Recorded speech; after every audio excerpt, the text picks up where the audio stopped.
ညောင်ရည်သွန်းတဲ့ပွဲမှာ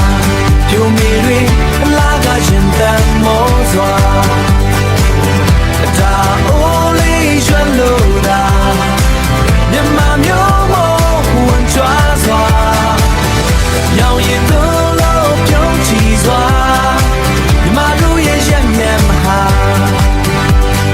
စိတ်လေးပြားကိုယေရှုကသွန်းလိုက်ပါတာအိုးနဲ့ရေစင်ပါခါညောင်ရည်သွန်းတဲ့ပွဲမှာပြိုမေတွေအလားကရင်တန်မောစွာဒါအိုးလေးရွှဲလို့တာမြမမျိုးမဝင်ကြွားစွာညောင်ရည်သွန်းလို့ပြုံးချီစွာမြမတို့ရဲ့ရက်မျက်မဟာစိတ်နေပြားကိုယေရှုကသွန်းလိုက်ပါတာအိုးနဲ့ရေစင်ပါ